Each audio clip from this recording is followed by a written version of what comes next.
calamidades.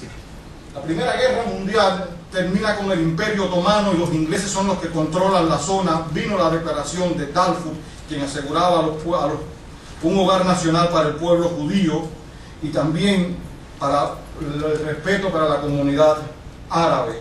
En el año 21, el ministro inglés de Colonia, Winston Churchill, crea un estado árabe que entonces se llamaba Transjordania y pone a un emir a la cabeza que le ayudó a luchar contra los turcos. Pero los ingleses fueron cambiando de parecer, la declaración de Balfour del año 17, y los ingleses fueron cambiando de parecer y en el año 39 publican un libro blanco donde se retractan de la idea de crear un estado.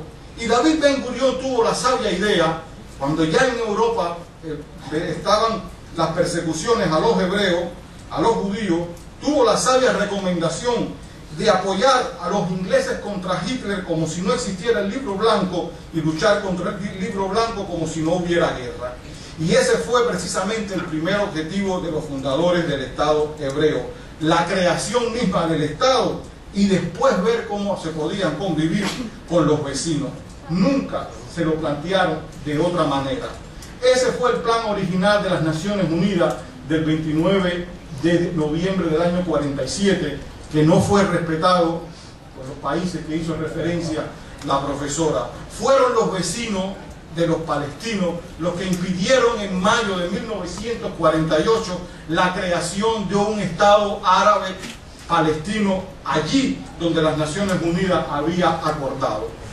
Y hoy hay toda una historia de dramatismo en la creación del Estado de Israel, donde en aquel momento fue por decisión de 33 países de las Naciones Unidas que se crea el Estado. Hay que destacar esas relaciones frías que decía la profesora de Estados Unidos. Cuando se crea el Estado de Israel, que se crea con la aprobación de las grandes potencias de entonces, lo aprueba Rusia, lo aprueba Estados Unidos, Francia. Cuando los árabes invaden Israel en el año 48, hay un embargo de armas por parte de Estados Unidos y de la Unión Soviética, y fue precisamente, esa fue la invasión árabe del año 48, como pueden ver, desde Egipto, desde Jordania, desde Siria, desde el Líbano, y fue precisamente un checo, el presidente de la República de Checoslovaquia, entonces Tomás Masaryk, quien aprobó el envío de armamentos desde aviones hasta voluntarios a pelear en lo que se conoce como la Guerra de Independencia.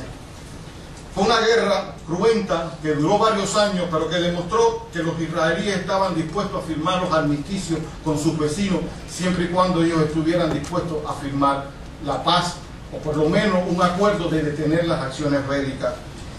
La premier Golda Meir diría después que las guerras no le gustaban, ni siquiera cuando las ganaban, e Israel ha tenido que estar guerreando desde su propio día de nacimiento.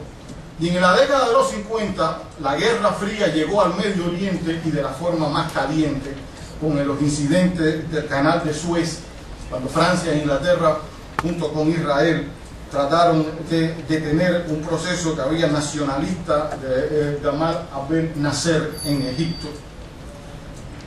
Quiero hacerme referencia de que Israel ha tenido que combatir la guerra del Yom Kippur, ha tenido que combatir la guerra de los 6 días, pero hoy en día se enfrenta al terrorismo. Y es un terrorismo que a veces se confunde con la idea de la liberación nacional.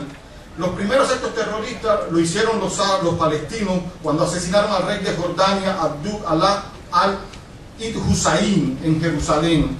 El Frente Popular por la Liberación de Palestina hizo atentados en el año 69 contra embajadas israelíes. Secuestraron en Viena a los ministros de la OPEP. Está el incidente de Entebbe. Hay 18 puertorriqueños que murieron en el aeropuerto de Tel Aviv en el año 74 cuando hacían una peregrinación a Tierra Santa. Y los grupos terroristas de Abu Nidal, de otros dirigentes palestinos, han sembrado la sangre del pueblo israelí, y por eso la seguridad, como hacía referencia la profesora, ha sido el punto esencial para los israelíes. El acto terrorista moderno es en la mayoría de los casos un suicida que hace estallar una carga de explosivos que tiene adherida a su cuerpo, y añaden a las cargas tuercas, tachuelas, que hace más difícil una recuperación. Dos ejemplos. En Haifa, una ciudad mixta en Israel, desde el secuestro de Viena, Entebbe, los Juegos Olímpicos del 72, donde masacraron a 11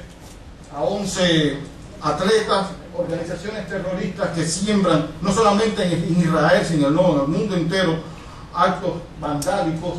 En Haifa, una bomba mató a 15 personas en una cafetería que era de un árabe israelí. Natania, una ciudad hermosa del Mediterráneo, tiene un lema: luchar al terrorismo con el turismo. Y allí en Natania, desde una niña de 9 meses hasta un sobreviviente del holocausto han muerto a manos de miembros de esta agrupación Al-Qassam, la brigada de Al-Qassam.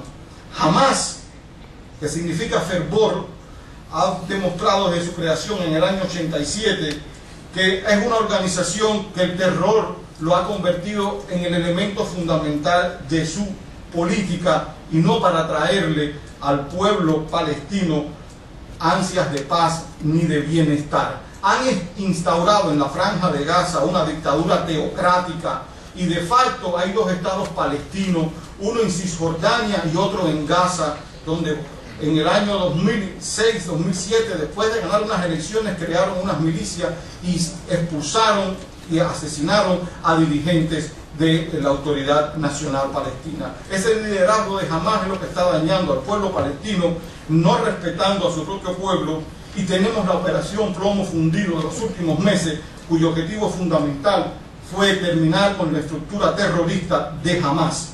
La ayuda humanitaria brindada por Israel durante el conflicto de estos últimos meses demuestra la disposición de los israelíes de sentarse a la mesa de paz, sea lo mismo con Egipto, con Jordania, con Siria, con cualquiera de los que estén dispuestos a buscar una paz.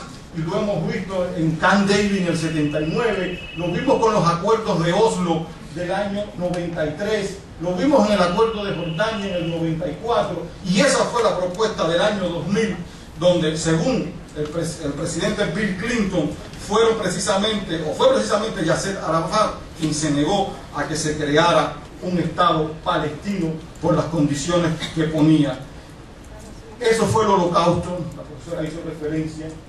Ese es Al-Hussein, cuando hablaban de la Alemania nazi, el Mufti de Jerusalén, quien creó una brigada de las SS, la Brigada 13, que ese era el símbolo, que masacró a los cristianos y a los musulmanes, a los árabes, a los cristianos y a los judíos en Croacia y en Bosnia.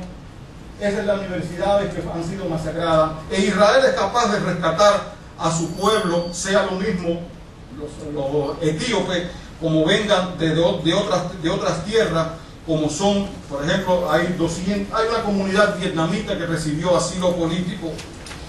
¿Habrá fin a este conflicto? Yo creo que sí, que va a haber fin.